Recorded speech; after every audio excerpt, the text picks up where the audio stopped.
நார்மலாக ஒரு கையால் பண்ணுறதுக்கும் இந்த மிஷின் பண்ணுறதுக்கும் 10 மடங்கு அதிகமாக பண்ண முடியும். ஒரு நாளைக்கு 10 பண்டல் தான் ஒரு ஆள் பண்ண முடியும் அப்படின்னா, இது வந்து 100 பண்டல் ரொம்ப ஈஸியாக நம்மளால் பண்ண முடியும். கூலி வந்து அதே தான். இப்போ நம்ம இந்த மிஷினோட ஸ்பெக்கை பார்த்தோம் அப்படின்னா, இதில் வந்து நம்ம காப்பர் வைண்டிங் உள்ள 100 வாட்ஸ் மோட்டர் வந்து யூஸ் பண்ணுறோம். நம்மளே ஓனா மோட்டர் பண்ணுறதுனால உங்களுக்கு கண்டினியூஸ் ரன் யூஸ் பண்ணாலுமே மோட்டர் எதுவுமே ஆகாது. மோட்டருக்கு 1 இயர் வாரண்டியும் வந்து நம்ம கொடுக்குறோம்.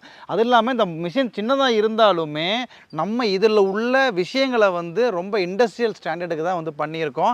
ஸோ இதில் வந்து நம்ம வந்து பேரிங் பார்த்தோம் அப்படின்னா, இதில் வந்து இந்த ரப்பர் புஷ் உள்ள பேரிங் இருக்கும். ஏன்னா இதை நம்ம யூஸ் பண்ணுறது ஏதோ ஒரு தோப்பில் கூட யூஸ் பண்ணுவோம். அப்போ வந்து அந்த டஸ்டெல்லாம் வந்து உள்ளே போச்சு அப்படின்னா இந்த பேரிங் ப்ராப்ளம் பண்ணும் அப்படின்றதுனால அந்த ரப்பர் சேஃப்டி நம்ம கொடுத்துருக்கிறதால டஸ்ட்டு வந்து இந்த பேரிங்குள்ளே போகவே போகாது.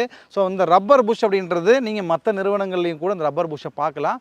அதெல்லாமே வந்து நேச்சுரல் ரப்பர்லால் ஆனது. ஆனால் நம்ம வந்து ரொம்ப ஹை கிரேடு நைட்ரைல் ரப்பர் வந்து யூஸ் பண்ணுறதுனால அந்த ஸ்மூத்னஸும் வந்து நல்லாயிருக்கும்.